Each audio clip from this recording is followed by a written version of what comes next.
नमस्कार and welcome to curiously education. दोस्तों, I hope you all are doing good. मैं हूं प्रशांत मावाने। आप देख रहे हैं एडिटोरियल्स एंड आर्टिकल्स एनालिसिस।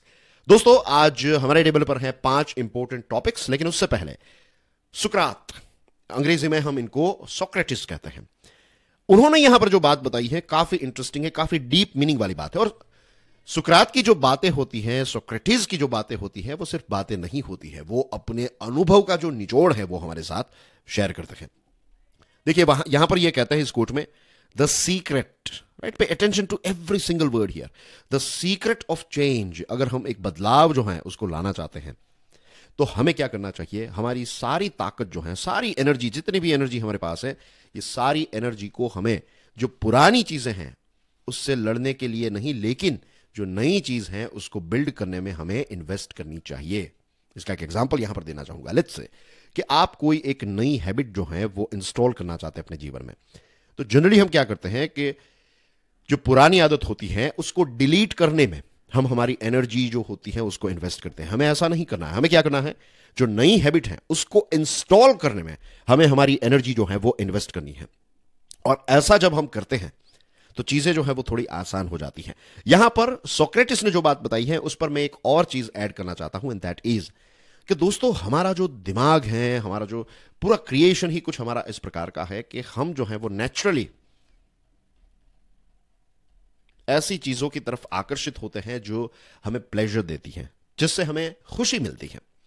तो नई हैबिट जो है, जो भी नया बदलाव आप अपने जीवन में इंस्टॉल करना चाहते हैं, जो भी नई हैबिट आप इंस्टॉल करना चाहते हैं, मेक श्योर कि आप इस नई चीज को प्लेजर के साथ अटैच कर दीजिए। उसके साथ कोई ना कोई ऐसा एक रिवॉर्ड जो है वो ऐड कर दीजिए कि अगर लेट्स से आप सुबह जल्दी उठना स्टार्ट कर देंगे तो उससे आप और ज्यादा हेल्थी हो जाएंगे, आप और ज्यादा पैसे वाले हो जाएंगे। It can be anything, but you make sure you add some sort of pleasure कि क्या क्या फायदे होंगे आपको। और जब वो फायदे आपको देखना स्टार्ट होने लगेगा तो it will become much easier, right? So this is how you hack your brain. Now, dear friends, we have 5 important topics. The China story, ये चाइना की इकोनॉमी के साथ जुड़ा हुआ एक बहुत ही इंटरेस्टिंग इंपॉर्टेंट टॉपिक है। पीस ऑफ पीस, राइट, ये भी एक interesting, it's one means flag दिख रहा है ना इजराइल का, इजराइल और हमास के साथ जुड़ा हुआ टॉपिक है। इंडिया ऑस्ट्रेलिया टाइज के साथ जुड़ी हुई बातें करने वाले हैं। अनहीडेड एडवाइस, ये जो गवर्नर और गवर्नमेंट के बीच में इश्यू चलते रहता है, सीएम वर्सेस गवर्नर वाली सिचुएशन जो है, तो उसके साथ जुड़ा हुआ केस है, एंड उसके साथ जुड़ा हुआ ये पर्टिकुलर टॉपिक है। And then we have by Sam, hello Sam, ChatGPT, जो ओपन एआई है, चैट जीपीटी, तो इसके साथ जुड़ा हुआ एक टॉपिक है ये। We are going to talk about this one as well in detail. लेकिन उससे पहले dear friends, I am sure थोड़ा एक्सप्लेनेशन बनता है। I am going to be very very quick here. This series is of course a daily dose of current affairs. अब इसमें एक gap आ गया था, आप में से बहुत सारे स्टूडेंट्स ने रिक्वेस्ट भी की। There are few things that are going on. वैसे तो मैंने आपको ब्रीफली बता दिया था कि I was going out, right. मैं 2 दिनों के लिए गया, 2-3 दिनों के लिए, मीन्स वैसे 4-5 दिनों का प्लान था, लेकिन 2-3 दिन जो है वो सीरीज में गैप होने वाला था, वो मैंने आपको बता दिया था, राइट। पूरी कोशिश थी कि गैप ना हो, लेकिन मेरा जो 4-5 दिनों का घूमने का प्लान जो था वो 11 दिनों का हो गया। आप सोच रहे होंगे कि सर क्या आप भी? हाँ, मैं भी लंबे समय से नहीं गया था। अहमदाबाद गया था मैं, और वहां पर यह प्लान था कि 4-5 दिनों के अंदर वापस आ जाऊंगा, लेकिन फिर एक दूसरा जो मेरा बचपन का यार है वो भी वहां पर आ गया। जब उसको पता चला कि आई एम गोइंग, तो फिर हम 3 यार बैठ गए, एंड देन वी थोड़ा बहुत ट्रैवलिंग कर लिया, थोड़ी शॉपिंग कर ली, तो ये सारी चीज़ें चल रही थी। और एक बहुत ही डियर फ्रेंड जो हैं, फैमिली फ्रेंड की शादी भी है, तो उसकी भी काफ़ी रिस्पॉन्सिबिलिटीज़ हैं। और ऊपर से ये कोर्स हमने लॉन्च किया। देखिए, इस कोर्स को लेकर तो वैसे एक लंबे समय से तैयारी चल रही थी, लिमिटलेस लीडरशिप इस कोर्स का नाम है। तो बहुत सारी चीज़ें जो हैं वो साइमल्टेनियसली चल रही हैं। So this is the thing. तो इसकी वजह से गैप जो है वो आ गया। अब जो मैंने आपको शादी के बारे में बताया, लेट मी क्लैरिफाई, मेरी शादी नहीं है, मेरे एक बहुत ही पक्के दोस्त की, जो कहते हैं ना पक्का यार, उसकी शादी है।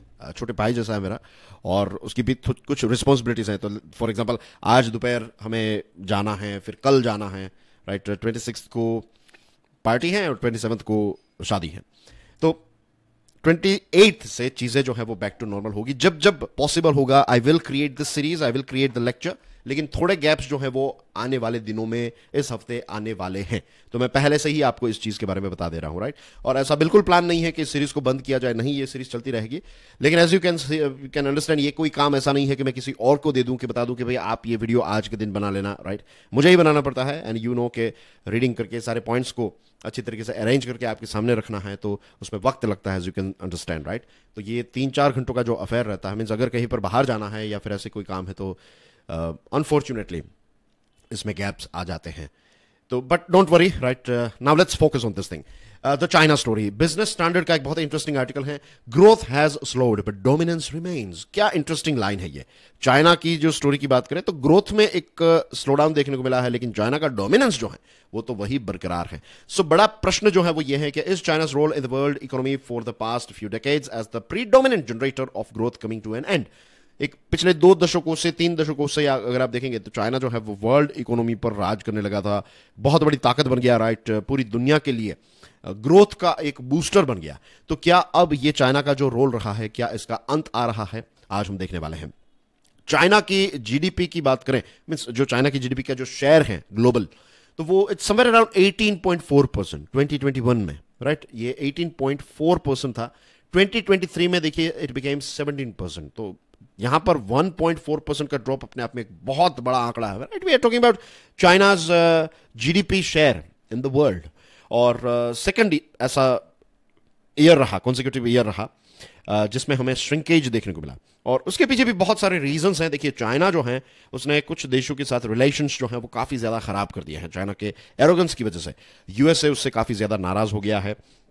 ऑस्ट्रेलिया, जापान, इंडिया और दूसरे भी ऐसे बहुत सारे देश हैं जो चाइना पर अब ट्रस्ट नहीं करते। और जो इमर्जिंग नेशंस हैं, इसमें इंडिया आ गया, फिर दूसरे ऐसे देश हैं, लेट्स से वियतनाम है, ब्राजील, साउथ अफ्रीका, जैसे बहुत सारे देश हैं, राइट।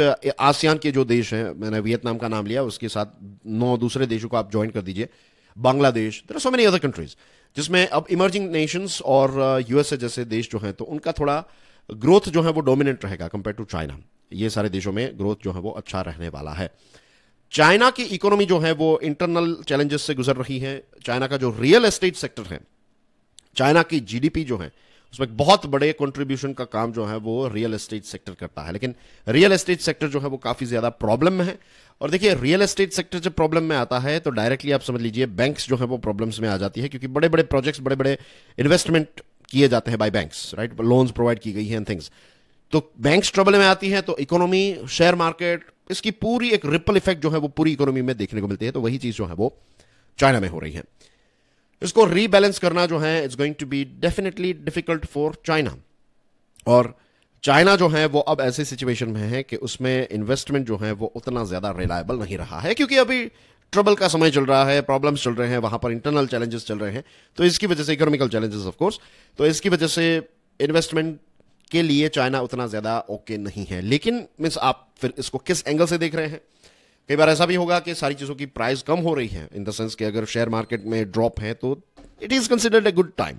अगर रियल एस्टेट सेक्टर जो है वो डाउन है अभी, तो that is considered a good time. Opportunistic takeover आप कर सकते हैं, आप कम दाम में प्रॉपर्टी खरीद पाएंगे और फिर फ्यूचर में जब प्राइस अप जाएगी तब आप बेच पाएंगे। तो इट ऑल डिपेंड्स। लेकिन ओवरऑल लोग जो है वो जब ऐसी सिचुएशन होती है तब लोग इन्वेस्ट नहीं करते हैं। और डीकपलिंग और डी रिस्किंग जो है वो भी कंसिडर किया जा रहा है। What is decoupling and D risking? कि चाइना में आपकी फैक्ट्री चल रही है तो इसको चाइना में से धीरे धीरे करके हटा दो, सप्लाई चेन जो चाइना के ऊपर डिपेंडेंट है तो इसको डीकपल कर दो, उससे अपना नाता जो है वो तोड़ दो, इस प्रकार की चीज है। और ऐसी भी बातें चल रही है कि इंडिया और दूसरे जो देश हैं वहां पर ये सारा बिजनेस जाएगा, ऐसी बातें चल रही है, right. We are going to face the reality as well. I am going to tell you what the reality is. अब 2 दशकों का जो चाइना का ग्रोथ रहा है ना, ये ग्रोथ ने चाइना को एक बहुत ही स्ट्रांग देश बना दिया in terms of economy, and not just in terms of economy, लेकिन ऑफ कोर्स इकोनॉमिकली चाइना एक बहुत ही इंपॉर्टेंट फोर्स बन चुका है। इतनी ज्यादा ताकत बन गई चाइना की कि इंफ्रास्ट्रक्चर में चाइना जो है वो बहुत आगे चला गया। सप्लाई चेन में डोमिनेंस है, मींस दुनिया के कितने सारे प्रोडक्ट्स और उन प्रोडक्ट्स को बनाने के लिए जो रॉ मटेरियल है, बहुत सारी चीजों में चाइना जो है वो रूल करता है, राइट। चाइना एक डोमिनेंट फोर्स है। अगर आप देखेंगे ग्रीन एनर्जी में, फोटोवोल्टेइक और बैटरी मैन्युफैक्चरिंग में भी चाइना का एक डोमिनेंस है। एडवांस्ड सेमीकंडक्टर्स चाइना फिलहाल नहीं बना पा रहा है, लेकिन जो रेगुलर जो सेमीकंडक्टर्स होते हैं तो इनका भी एक बहुत बड़ा प्रोडक्शन जो है वो चाइना करते आया है। और जो दूसरे ऐसे लेगेसी सेक्टर्स हैं जैसे कि car manufacturing, petrochemicals, ship buildings, तो ये सारी चीज़ों में, ये सारे बड़े बड़े इंपॉर्टेंट सेक्टर्स जो है उसमें भी चाइना का रीजनेबली यू कैन से एक डोमिनेंस चल रहा है। अब डेफिनेटली चाइना का ग्रोथ जो है वो थोड़ा मॉडरेट हुआ है, थोड़ा कम हुआ है, और चाइना पूरी कोशिश करेगा कि ये ग्रोथ जो है वो फिर से वो रिवाइव कर ले। अगर इसको रिवाइव कर पाता है तो चाइना अपने आप को और ज्यादा एफिशिएंट और ज्यादा एजी बना देगा, राइट, और ज्यादा शार्प बन जाएगा चाइना।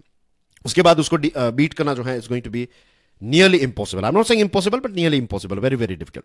दूसरी चीज, अगर हम ये समझते हैं एज ए कंट्री इंडिया, अगर हम ये मानते हैं कि हम चाइना जो है उसका सारा बिजनेस यहां पर हड़प लेंगे, तो दैट इज नॉट पॉसिबल। हमारे यहां पर बहुत सारे रिफॉर्म्स की आवश्यकता है, अभी हम बहुत ही पीछे हैं। हमारी प्रोडक्शन लिंक्ड इंसेंटिव स्कीम्स, ये सारी चीजें अच्छी हैं, लेकिन चाइना, हम यहां पर लेट्स से अगर 2 बिलियन की स्कीम चलाते हैं तो चाइना वहां पर 50 बिलियन की स्कीम चला रहा है, तो it's not going to be that easy. तो मास मैन्युफैक्चरिंग जो है वो तो चाइना में ही रहेगा, क्योंकि वहां पर उनके पास वो सेटअप है। चाइना डिप्लोमेटिकली अगर रिलेशंस को थोड़ा इंप्रूव कर दे दूसरे देशों के साथ, तो चीजें जो है वो हमारे हाथ से चली जाएगी, राइट, इन द सेंस के यहां पर उतना ज्यादा बिजनेस नहीं आएगा। और रियलिटी तो ये है, आंकड़े तो ये कहते हैं कि वियतनाम और दूसरे जो आसियान के देश है ना, उनको सबसे ज्यादा फायदा हो रहा है। अगर कोई एग्जिट चाइना वाली पॉलिसी आ रही है या फिर जो दूसरे देश चाइना को छोड़ रहे हैं, तो सबसे ज्यादा वो इन सारे देशों को प्रेफर कर रहे हैं। तो वी शुड नॉट बी ऐसे ऐसे ही ख्याली पुलाव में जीने का कोई मतलब नहीं है कि चाइना खत्म हो जाएगा और भारत में सारा बिजनेस आ जाएगा। नहीं, अभी हम बहुत ही पीछे हैं, एज यू नो। आज भी हमारे देश में ईज ऑफ डूइंग बिजनेस और ये सारी चीजें इंप्रूव हुई है, लेकिन आज भी आप बिजनेस ओपन करने के लिए जाएंगे तो बहुत सारी परमिशंस और बहुत सारी ऐसी चीजें अभी भी हैं। रेड टेपिज्म हमारे यहाँ पर काफी ज्यादा है। तो चाइना पूरी कोशिश करेगा, और चाइना की जो सीसीपी है तो उसकी लेजिटिमेसी ही यही है कि वो कांस्टेंट ग्रोथ डिलीवर करते आया है, और जब ग्रोथ होता है तो लोगों का लिविंग स्टैंडर्ड जो है वो इंप्रूव होता है, लोग ज्यादा पैसे यूज कर पाएंगे, खर्च कर पाएंगे, तो इससे लोग जो है वो खुश रहते हैं। तो this is like a motivation factor, right, कि लोग सीसीपी जो है उसके खिलाफ नहीं जाते हैं things. But anyways, I am not going too much into the politics, but आप समझ लीजिए कि हाँ, चाइना का ग्रोथ जो है वो डाउन हुआ है, राइट, स्लो डाउन हुआ है, लेकिन इसका मतलब ये नहीं कि चाइना जो है वो खत्म हो चुका है। ठीक है, तो आई होप एक रियलिटी जो है वो हमें मीन्स आपको समझ में आ गई होगी, और एक बहुत ही रियलिस्टिक आर्टिकल जो है वो आज हमें बिजनेस स्टैंडर्ड में पढ़ने को मिल रहा है, द चाइना स्टोरी जो भी हमने डिस्कस किया। Now let's talk about a piece of piece, right, a piece of piece, यानी कि समझ गए ना इसका मतलब कि जो एक शांति है, पीस है, तो उसका एक टुकड़ा। That's what this article is all about. अब इजराइल और हमास के बीच में जो युद्ध चल रहा है दोस्तों, लगभग इसके 40 to 43 डेज हो चुके हैं। Can you believe it? ऐसा लग रहा है ना कि अभी ये स्टार्ट हुआ, देखते ही देखते 1.5 महीना हो गया। अब सोचिए, अब दोनों ने यह तय किया है, खास करके इजराइल के हाथ में ही यह डिसीजन था, तो इजराइल ने यह तय किया है कि 4 दिनों का एक पॉज रखा जाएगा। एंड रिमेंबर, इट्स नॉट कि ये वॉर खत्म हो गया, इट्स जस्ट ए पॉज। आप अगर फिल्म देख रहे हैं, यूट्यूब देख रहे हैं, देन यू पॉज, राइट, फिर पॉज के बाद आप फिर से एंटर दबाएंगे और फिर से वो वीडियो स्टार्ट हो जाएगा। तो सेम थिंग गोज हियर कि this is just a pause. ऐसा नहीं है कि आपने इसको क्लोज कर दिया, बंद हो गया, नहीं। ये जो पॉज है, ये कतार, यूएस, इजिप्ट, ये सारे देशों ने मीडिएट किया। कतार ने एक बहुत ही इंपॉर्टेंट रोल जो है वो यहां पर प्ले किया है। कतार, मैं तो कतार ही हमेशा से बोलते आया हूं। कतारी जनरली तो यही कहते हैं, अरेबिक लोग भी कतारी कहते हैं। मीन्स एक दोस्त था तो he was from there, means when I used to, but anyway, तो वो कतारी कहता था, तो तब से कतार ही शब्द है। लेकिन कुछ लोग कहते हैं कि इसको कतर कहते हैं, तो what ever it is, right, it doesn't matter. आप समझ गए ना हम किस देश की बात कर रहे हैं, right. Means I am not going too much into it, वरना फिर यही सारी चीज़ों में टाइम जो है वो चला जाएगा। लेकिन प्रोनाउंसिएशन जो है वो भी काफ़ी इंपॉर्टेंट। अगर आप पर्टिकुलरली किसी का नाम ले रहे हैं तो it becomes very very important. तो इसको ऐसा भी नहीं है कि हम इसको कंप्लीटली नज़रअंदाज कर दें, but anyways, this is the most important thing is कि अब ये जो पॉज हुआ है, इस पॉज से क्या होगा कि गाजा के जो सिविलियंस हैं, पे अटेंशन हियर, जब भी गाजा की बात होती है, गाजा के सिविलियंस की बात होती है, तो कुछ लोग कहते हैं हमास, नो, यहां पर कंफ्यूजन नहीं होनी चाहिए। गाजा के जो नागरिक हैं, वहां पर रहने वाले जो सिविलियंस हैं, ये सिविलियंस को रिलीफ मटेरियल पहुंच पाएगा, ह्यूमैनिटेरियन एड जो है वो यहां पर पहुंच पाएगी, राइट। और ये डील जो हुई है, इस डील में ऐसा है कि जो 50 हॉस्टेजेस हैं उसके बदले में इजराइल जो है, मीन्स ये 50 हॉस्टेज किसके पास है? हमास के पास है। और ये 150 लोग जो हैं ये इजराइल के जेल में हैं, ये हमास वाले हैं। तो हमास ने क्या कहा कि आप हमारे 150 जितने लोगों को रिहा कीजिए और उसके बदले में हम आपको 50 हॉस्टेजेस देंगे। देखिए, दिस इटसेल्फ इंडिकेट्स कि हमास जो है it is still in business. Hamas कभी सुधरेगा नहीं, राइट। और सबसे इंपॉर्टेंट चीज जो है वो ये है, दुनिया के दूसरे देशों के लोग क्या कहते हैं, क्या सोचते हैं, इट डज मीन्स वो मैटर करता है, लेकिन वो सेकेंडरी चीज है। राइट। मैं एक बहुत ही इंपॉर्टेंट चीज यहां पर आपके साथ शेयर कर रहा हूं, आप सोचिएगा इसके बारे में। आई एम नॉट सेइंग कि I am correct, all I want is कि आप सोचिए इसके बारे में। देखिए, बहुत सारे लोग जो हैं वो हमास को इस्लाम के साथ जोड़ रहे हैं। बहुत सारे लोग जो हैं वो कहने, मींस ऐसी चीजें आपको ऑनलाइन पढ़ने को मिल रही होगी, या फिर एक ऐसा वातावरण क्रिएट हुआ है कि ये हमास जो है वो इस्लाम को रिप्रेजेंट करता है। The thing is we have to understand, हमें ये चीज समझनी चाहिए कि इस प्रकार की जो ऑर्गेनाइजेशंस होती है ना, वो हमेशा एक आइडेंटिटी जो है वो इमोशनल आइडेंटिटी को हमेशा यूज करेंगे। ये बहुत अच्छे, मींस ये मार्केटिंग में बहुत अच्छे रहते हैं ये लोग, राइट। ये हमास, अलकायदा, आईसिस एक्सेट्रा। तो वो लोगों को ये चीज कहते हैं कि भाई हम आपके रक्षक हैं, हम इस्लाम की रक्षा करने के लिए हैं, लेकिन सबसे ज्यादा नुकसान अगर कोई इस्लाम को पहुंचाता है तो दैट इज हमास, अलकायदा, इस प्रकार के लोग, इस प्रकार की विचारधारा, इस प्रकार की ऑर्गेनाइजेशंस।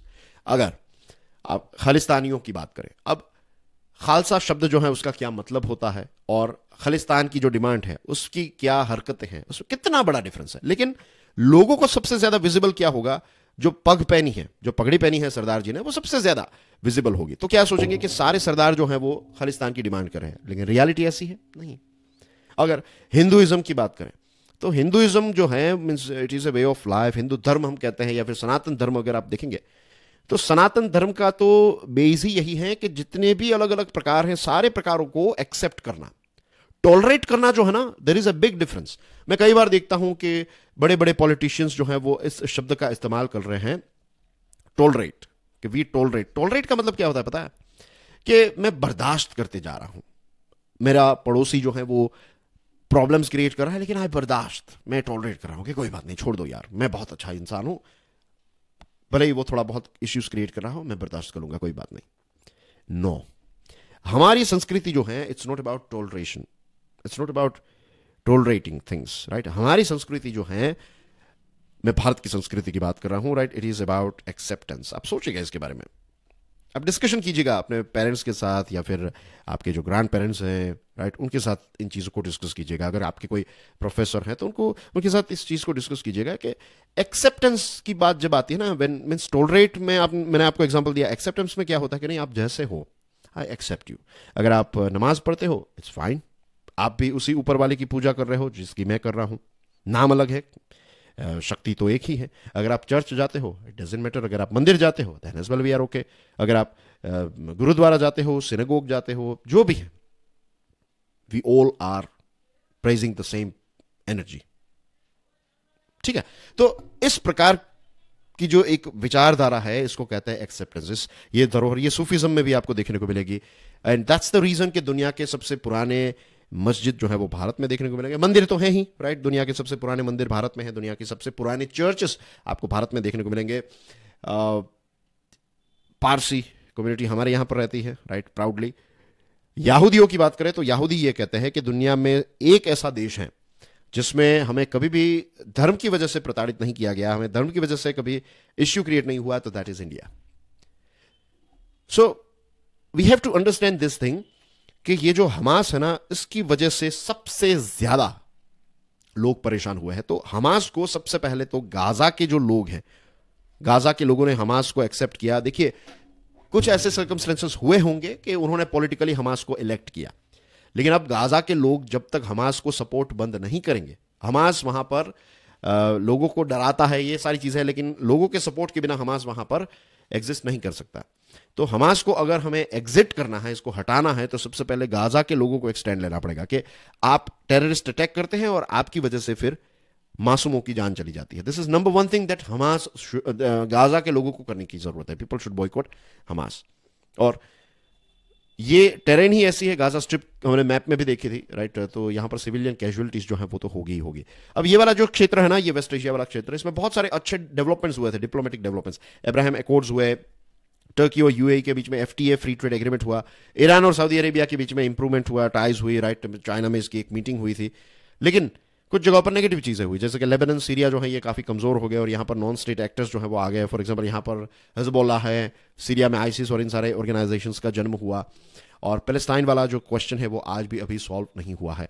जो बाइडेन साहब ने या फिर यूएसए ने जो है वो स्टैंड ये लिया है कि इजराइल जो है उसको गाजा को फिर से रीऑक्यूपाई नहीं करना चाहिए। ये एक बहुत बड़ी गलती हो जाएगी अगर इजराइल ऐसा करता है। तो this is a stand taken by USA. दूसरी चीज, यूएसए का कहना यह है कि टू स्टेट सॉल्यूशन जो है यही एक सॉल्यूशन है, यानी कि इजराइल और पैलेस्टाइन दोनों देश जो है वो एक दूसरे के साथ एग्जिस्ट करें, नॉट एग्जिस्ट करें, दोनों पड़ोसी देश बनकर रहे, मिलजुल कर रहे, यही इसका एक लॉन्ग टर्म सॉल्यूशन है।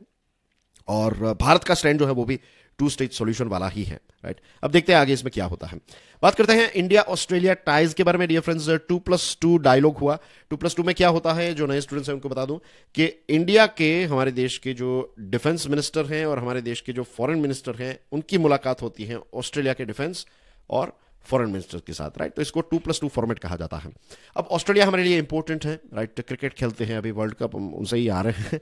बहुत ही strong country when it comes to cricket, right. Cricket lovers हैं हमारी तरह ही। और यहां पर देखिए, दिस इज ऑस्ट्रेलिया हियर, ये रहा हमारा देश भारत और ये रहा इंडियन ओशियन। ऑस्ट्रेलिया एक ऐसा देश है, कॉन्टिनेंट भी है और देश भी है, जो इंडियन ओशियन के साथ भी सटा हुआ है और इस तरफ पैसिफिक ओशियन के साथ भी सटा हुआ है, राइट। तो इंडो पैसिफिक में ऑस्ट्रेलिया एक बहुत ही इंपॉर्टेंट प्लेयर बन जाता है। अब 2+2 डायलॉग जो है इसकी वजह से ओवरऑल दोनों देशों के बीच में रिलेशंस काफी ज्यादा इंप्रूव हुए हैं। डिफेंस, सिक्योरिटी, मैरीटाइम इश्यूज, ये सारे अलग अलग टॉपिक्स पर दोनों देश एक दूसरे के काफी नजदीक आए हैं। चाइना का जो इंडो पैसिफिक में एक डोमिनेंस बढ़ता जा रहा है, ये सारी चीजों को लेकर भी दोनों देश जो है वो काफी ज्यादा डिस्कशंस करते आए हैं।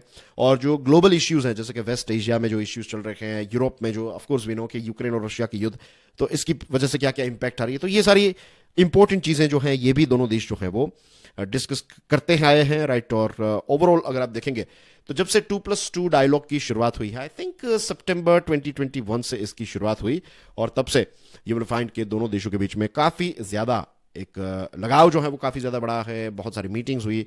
ऑस्ट्रेलिया के और भारत के प्राइम मिनिस्टर्स जो हैं ये तब से लेकर 2021 से, सितंबर 2021 से लेकर आज तक इन दोनों के बीच में 6 बार मुलाकात हुई है।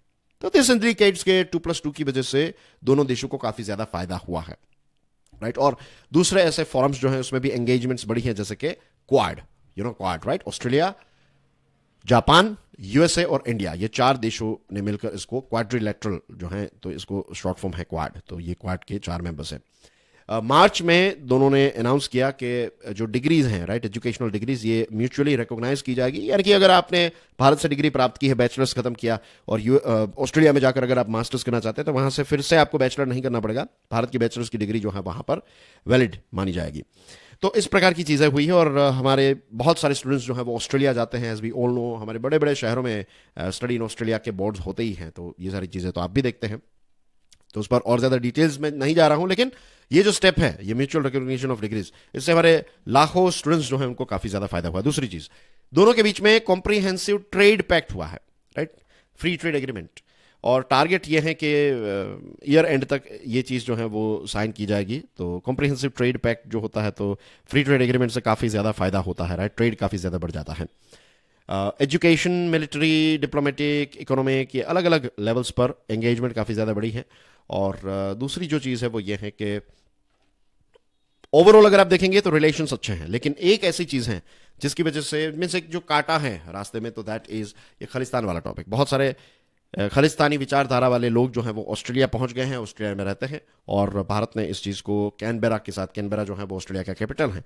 जनरली लोगों को सिडनी लगता है, लेकिन सिडनी नहीं है, इट इज कैनबेरा। तो कैनबेरा के साथ हमने ये चीज जो है वो ये इश्यू जो है वो रेज भी किया है, कहा है कि इस चीज को आप एड्रेस कीजिए, ठीक है। तो ओवरऑल रिलेशंस अच्छे हैं, सिर्फ एक ही ये टॉपिक है जिसको सॉल्व करने की जरूरत है। So basically we are done with 3 important topics. Now let's talk about this one, unheeded advice, the time has come for the governor's role to be reconsidered. Dear friends, ये एक ऐसा topic है जो मुझे लगता है हमने कई बार डिस्कस किया। मुझे लगता नहीं है, मुझे पता है हमने कई बार डिस्कस किया है। और टू बी ऑनेस्ट, जब से मैंने ये एडिटोरियल्स एंड आर्टिकल्स एनालिसिस, या फिर पुराना जो नाम था द हिंदू एनालिसिस, जब से मैंने ये न्यूज़पेपर्स पढ़ना स्टार्ट किया और जब से मैंने ये वीडियोस बनाना स्टार्ट किए हैं, I think it's been what 7-8 years now, तब से अगर मैं कहूं आपको तो यू विल फाइंड के हर साल कम से कम 10 बार ये टॉपिक, कम से कम मिनिमम 10 टाइम्स जो है वो ये टॉपिक आता रहा है, क्योंकि कहीं ना कहीं किसी ना किसी राज्य में यह इश्यू होता ही रहता है। पहले जब मोदी साहब गुजरात के चीफ मिनिस्टर थे तो उस समय पर एक कमला बेनीवाल नाम के हमारे गवर्नर थे गुजरात में, राइट। तो उस समय पर यूपीए की सरकार ने उनको गवर्नर बनाया था और उनके और मोदी जी के बीच में काफी ज्यादा इश्यूज होते रहते थे। फिर ऐसा लगा कि मोदी साहब अगर पीएम बनेंगे तो फिर ये प्रॉब्लम सोल्व हो जाएगा, लेकिन नहीं, पॉलिटिक्स जो है वो चलता ही रहता है। अब सुप्रीम कोर्ट में इस चीज को लेकर ये मैटर जो है वो सुप्रीम कोर्ट तक पहुंच गई है और राज्य सरकारों की जो चिंताएं हैं वो भी लेजिट हैं कि गवर्नर्स के पास जब बिल पहुंचते हैं और गवर्नर्स को लगता है कि ये बिल पास नहीं करना है तो वो कोई एक्शन ही नहीं लेते। आपको और एक चीज याद दिलाना चाहूंगा कि इससे पहले की हमारी डिस्कशंस में हमने देखा था ना कि गवर्नर के पास जब भी कोई बिल जाता है तो क्या क्या ऑप्शंस रहते हैं उनके पास, याद कीजिए। एक तो यह है कि वो उस बिल को यस कर दे, यानी कि अपनी साइन करके उसको लॉ बना दे। दूसरी जो चीज़ है वो ये है कि वो इस बिल को प्रेसिडेंट के पास कंसिडरेशन के लिए भेज सकते हैं। तीसरी जो चीज़ है वो है कि वो उस बिल को नो कह सकते हैं कि नहीं, इस बिल में चेंजेस करने की ज़रूरत है तो आप वापस ये चेंजेस कीजिए। और उसके बाद अगर वो बिल जो है वो पार्लियामेंट या फिर जो लेजिस्लेटिव असेंबली है वो वापस उस बिल को भेजती है तो फिर उसको गवर्नर को पास करना ही पड़ता है, राइट। सो ये जो ऑप्शंस हैं उनके पास, ये ऑप्शंस क्लियरली मेंशन्ड है। अब कुछ ना करना जो है that is not an option, लेकिन कुछ ना करना जो है वो एक चीज जो है वो बना दी गई है। और तमिलनाडु के गवर्नर जो रवि साहब है तो उस पर उन पर सुप्रीम कोर्ट ने प्रश्न भी उठाया कि इतना डिले क्यों, और इतना डिले क्यों ये प्रश्न उठाया। उसके बाद पेंडिंग बिल जो है तो उस पर उन्होंने कोई स्टैंड लिया है। आर्टिकल 200 जो है इसको कोर्ट अभी स्क्रूटनाइज कर रही है कि यहां पर जो चीजें नहीं लिखी गई हैं और उसको प्रैक्टिस की जा रही है, तो this is very very unfortunate, right. और इसकी वजह से क्या होता है कि जो इलेक्टेड गवर्नमेंट है, अब मैंने और आपने हमारे जो राज्य हैं, जो भी अलग अलग राज्यों में हम रहते हैं, तो मैंने और मेरे यहां पर रहने वाले जो दूसरे इस राज्य के रहवासी हैं, उन्होंने एक चीफ मिनिस्टर को या फिर एक पार्टी जो है उसको इलेक्ट किया। और हम जनता है, जनता तो बहुत स्मार्ट है, जनता को लेट्स से के जो सरपंच लेवल पर अगर मुझे कांग्रेस चाहिए, स्टेट लेवल पर मुझे चाहिए बीजेपी, और नेशनल लेवल पर मुझे बीजेपी चाहिए, और स्टेट लेवल पर लेट्स से मुझे आम आदमी पार्टी चाहिए, तो ये पैटर्न आपको देखने को मिल रही है कि लोग डिसाइड करते कि नहीं भाई स्टेट लेवल पर आम आदमी पार्टी सही है, ग्रास रूट लेवल पर ये पार्टी सही है, नेशनल लेवल पर XYZ पार्टी सही है। ये लोगों की चॉइस है। तो लोगों की चॉइस को आप कैसे रिजेक्ट कर सकते हैं? तो गवर्नर का जो काम होता है वो क्लियरली है कि उनको कॉन्स्टिट्यूएंट असेंबली ने भी गवर्नर का रोल जो है वो ऐसा ही डिजाइन किया था कि वो जो काउंसिल ऑफ मिनिस्टर्स हैं हेडेड बाय चीफ मिनिस्टर, तो उनकी एडवाइस पर काम करेंगे, राइट। खुद वो डिसीजंस नहीं लेंगे। कुछ केसेस में उनको पावर्स दिए गए हैं, लेकिन ये बिल के दौरान जब उनके पास जाता है बिल तो उनको पास करना ही होता है, राइट। ये चीज है। अगेन ये टॉपिक इतना पुराना भी है और इतना रिपीटेटिव है, तो वो छोटी छोटी डिटेल्स में मैं नहीं जा रहा हूं। अब सुप्रीम कोर्ट जो है, लेट्स होप कि इस पर कोई एक अथॉरिटेटिव डिसीजन ले। लेट्स होप के ये जो इश्यू है ना वो हमेशा हमेशा के लिए सॉल्व हो जाए, ताकि इस चीज को लेकर मींस फ्यूचर में दूसरे राज्यों में ऐसे इश्यूज हमें देखने को ना मिले। And then we have this one by Sam. Hello Sam, Altman's return as OpenAI's boss tells a story much larger than high drama at a sexy startup. Altman, right, तो उनको पहले निकाला गया था, बोर्ड जो है उन्होंने उनको निकाल दिया। एक हफ्ते के बाद वो फिर से CEO बन गए और जो बोर्ड था, अब बोर्ड ही चेंज हो गया, राइट, बोर्ड ऑफ डायरेक्टर्स। तो यहां पर इनसाइट जो हमें देखने को मिलती है, जो चीजें हमें समझनी है वो ये है कि इनोवेटर्स जो है वो काफी ज्यादा पावरफुल होते हैं, और कॉर्पोरेट डिस्ट्रप्शंस जो है वो तो आपको हर ऑर्गेनाइजेशन में, हर सेक्टर में देखने को मिलते ही रहते हैं। अब स्टार्टअप्स जो होती है ना, उनको अपने पर्पस को काफी ज्यादा क्लैरिफाई कर देना चाहिए, राइट, कि एक्चुअली वो चाहते क्या है, राइट। और यहां पर मैं अल्टमैन के साथ क्या हुआ वो सारी चीजों पर नहीं जा रहा हूं। I will stick to the most important thing, and that is कि आर्टिफिशियल इंटेलिजेंस जो है इट्स ए टेक्नोलॉजी, और कोई भी टेक्नोलॉजी जो होती है तो उसमें अच्छी चीज़ें भी होती हैं, उसकी गलत चीज़ें होती हैं। फॉर एग्जांपल स्मार्टफोन जो है उसने हमारा जीवन काफ़ी अच्छा बना दिया, लेकिन स्मार्टफोन पर लोग जो हैं वो पॉर्न देखते रहते हैं, लोग जो हैं वो बहुत ज़्यादा एंटरटेनमेंट कंज्यूम करते हैं, तो इन सारी चीज़ों की वजह से टाइम वेस्ट होता है, दिमाग ख़राब हो जाता है, राइट। 24/7 कनेक्टिविटी की वजह से नींद डिस्टर्ब, बहुत सारी इसकी नेगेटिव चीज़ें भी हैं। अब आर्टिफिशियल इंटेलिजेंस जो है इसका थोड़ा अलग सीन है। अलग ये है कि जो जनरेटिव AI हैं, जो खुद अपने आप डेवलप हो, ये जनरेटिव AI जो है ये आउट ऑफ कंट्रोल जा सकता है, पूरे चांसेस हैं, और ये ह्यूमैनिटी और सबके लिए एक बड़ा खतरा बन सकता है।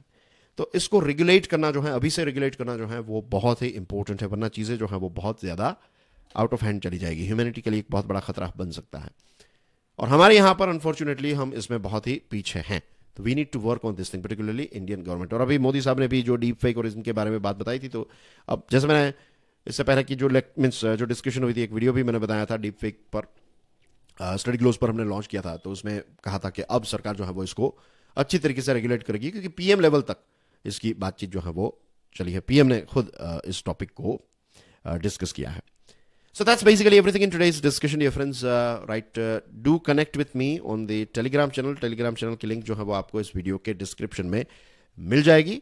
And also, of course, right, ये जो कोर्स लॉन्च किया है, do consider getting this one. Right, it will help you a lot. And that's basically everything from my side. I will see you soon. Till then, enjoy your studies. God bless you all. Jai Hind.